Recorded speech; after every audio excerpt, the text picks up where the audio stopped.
make this route using our sample equipment to try to verify what's going on out there.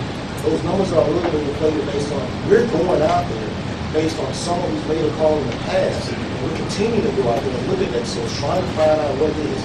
Dish is a challenge. There are multiple facilities out there. And when we talk about identifying the source, we need to be able to say, it's this guy, not those guys. And so we're trying to figure out which guy is it at that particular time. And so we're taking it very seriously. Well, the ones that you are, let's just say that the documented proof does come to you, what action is taken? That's the only thing. I'm not seeing anything shut down. I know Mayor Tolman had a complaint just 2 months ago, and nothing was done. And because they said they couldn't identify which of the compressors. And it was kind of not that was sort of problem persists. I'm here today, right now, again, when I talked to Ms. Wilson about some of the things we talked about today, helping us figure out better ways to do things. We're a whole lot smarter today than we were back in August of last year about how to do these things. I know there's a lot of contention about the use of TVAs. That's a piece of equipment that we use to help us identify the source. It's not an enforcement tool. It's a tool that helps us figure out, is this environment have any VOCs in it? If it does, then we use our more sensitive equipment, mechanics to determine what those VOCs are. But if we can't confirm the violation, then we do need to keep coming back at it. We do need to keep looking at it. I think the sites that we would have mentioned, we were able to confirm the violations. We reported on those. We talked about some recent cases that we had. We were able to confirm that a source existed that put off a pollutant and had an impact. And we documented those things and put a case together for that. And we'll continue that. Again, our numbers are a little bit different on what we documented violations than what I've seen today, but we've done that. But can you shut them down? Well, again, that's an authority issue. That's what, we don't have the authority to shut down. We can do everything we can as an administrative agency. The Attorney General's office has that authority. But again, when we start talking about this agency operating within our authority, we have the power to write administrative penalties. We have the power to do enforcement orders. And the technical requirements become compliant. We don't have that authority. Okay. Well, and has the State Attorney General's office ever shut down one operation from being in violation? Now, when you say one, I'm not sure. I'm just saying, I just would like to know. Within the Barnett shell, I can answer that question. Related to these activities that we've had since, I'll say, since August of last year, we only have not. Now, again, that still goes to cases that we've been able to develop. I don't know that would be the same answer months from now, but right now, the answer is no, we have not. About the dish recon, we looked at each one of those complaints, and each one of them had a separate complaint. This was not a continuation of the complaint. This was a new call with a separate description of the complaint that they were calling in. If it was a continuation of a complaint, then it was all continued on that same complaint and not made a new one. So I think our numbers are right. The only reason I say that is that I don't want to debate those. I think you got some big issues you want to address today. Total of FY 2010 starting September, basically ended August, we only had 328 complaints total. And so when I look at your numbers, I get a little bit confused on how we got to that number. So I was thinking that might be a reason. I got to those numbers from your data. Right, so I'd be glad to look at it because when I saw the recon category, it made me believe that might be the cause of the difference in the numbers. So I'd be glad to work together and figure out what the difference is. Just today, before I came out, I wanted to run those numbers. What I have for basically don't have anything in August, September, sorry. But from October through August, 328 total.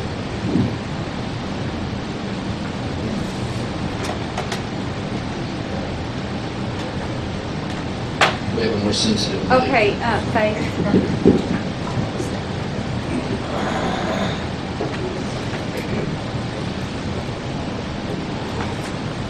I'm Faith Chatham. I live in Arlington, and I'm with DFW Regional Concerned Citizens. I made my first complaint or inquiry in March a year ago. It seems like a million years from now. I've learned so much. And the agency has come a long way. It was very difficult to make a complaint because we didn't know who called. And since then, there have been a number of exchanges. Some of those UTA complaints are mine. One of my biggest concerns, our group has also made extensive, more of a white paper, an 18-page white paper we submitted on changes of rules for permit by rule and some of these other areas.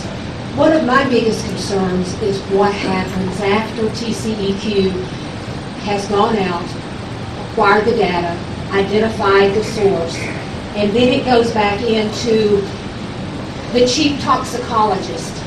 And I've been looking at the toxicologists that are under Dr. Honeycutt, and very often they write statements that are very much in keeping with the American Medical Association, the Lung Association, the Heart Association, the Leukemia Association. But Dr. Honeycutt always has a different take contrary to every other accepted medical association. I find it very, very disturbing that TCEQ has him as the chief toxicologist. I think he undoes everything you do. I know you can't say that, but I believe that everyone in this room needs to ask that we have a different chief toxicologist, because you have to work with him in enforcement, and that is a problem we have. Sandra, for instance, has a little bit different situation because she has a very, very good environmental doctor, and Dr. Honeycutt isn't going to have the same power of interpreting what you have done. But I have seen TCEQ inspectors show up, call us immediately. In fact, even call me before, maybe I called EPA, and the first call I got back would be from TCEQ. This has happened this last year. It's very encouraging. But there's only so much you can do. We have to have stronger rules and regulations. You have to have teeth to enforce. You need to also be the ones that are in charge of our water inspection, because water and air goes together. You need even more staff. You've gotten more staff, but the number of complaints you have, the number of investigations shows that you're still stretched very thin in your agency, even the new staff. So it concerns me that sunset review is coming up, and it would be very easy for everybody to say, just shut down TCEQ. There are people in Austin that would love to have TCEQ shut down because they provide data that could go toward enforcement. So we need to be careful how we ask for these kinds of reforms. And I think the EPA is probably the agency that can help us the most. For one thing, we need to know what EPA says about what happens if the state were to shut down TCEQ. Don't we have a responsibility in that area? So there's a lot that every person in this room can do, because there is a difference that is made by Sharon and Calvin and Wilma and everybody in this room and Sandra. And it doesn't seem like we're getting any response, you know. But one thing that really concerns me is compliance. When they're out of compliance, they should not be granted permits. Now, at a meeting we had in Arlington, some of the agencies said we're not allowed to look at noncompliance and granting permits. Was that the EPA? Some states have that.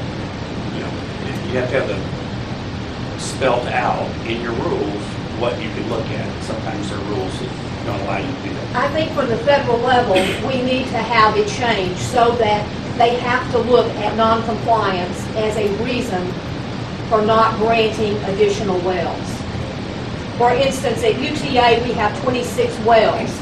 The closest building to those wells is a YWCA daycare center, licensed for infants and children. It's even closer than Sandra's home.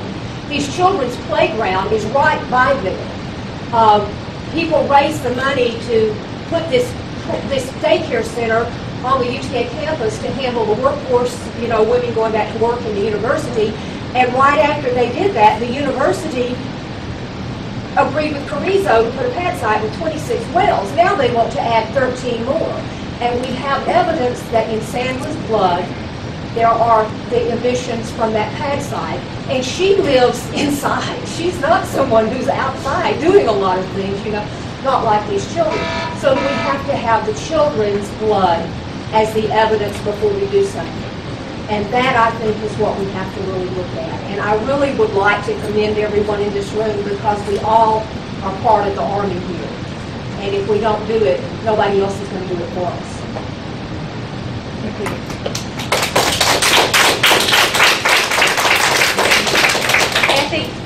Kathy McMullen?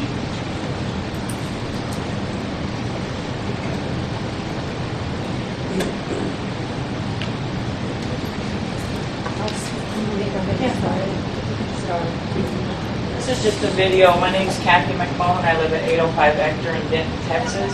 I live 5 blocks from this well site. Right across the street is a park, 200 feet from there, and across the street from that is a hospital and a nursing home. We're also about 300 feet from a heavily a high-density residential area. When these videos were taken, the TCEQ was called and nothing was ever found. Since February of 2009, we filed 14 complaints, and of those complaints, no violations were found. In April of 2009, I met an inspector who came to the site, and on the way walking to the site, he told me that the TCEQ never found anything.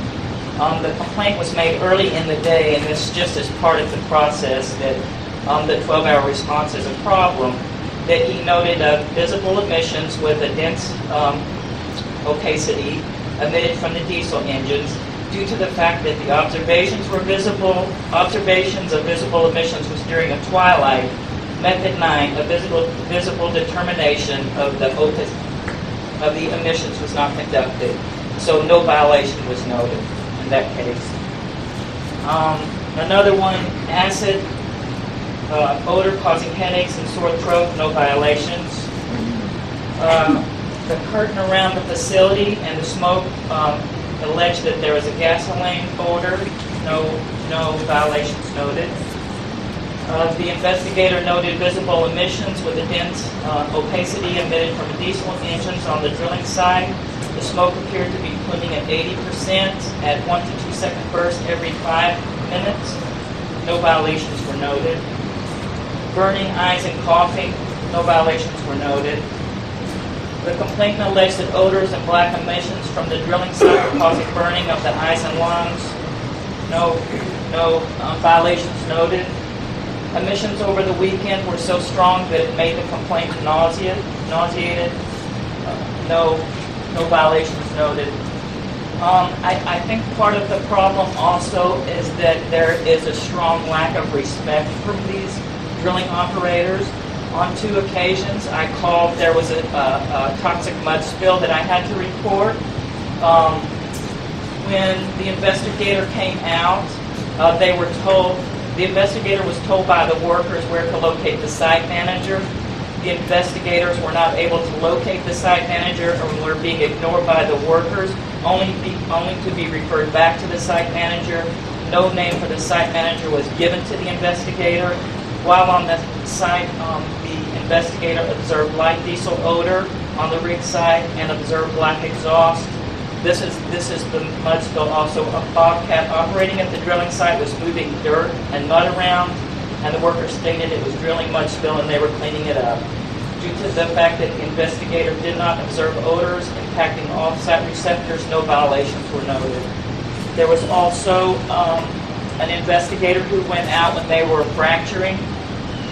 She went onto the site first she contacted the contact person for the drilling company and was told that there was no one on the site who would be available to talk to her.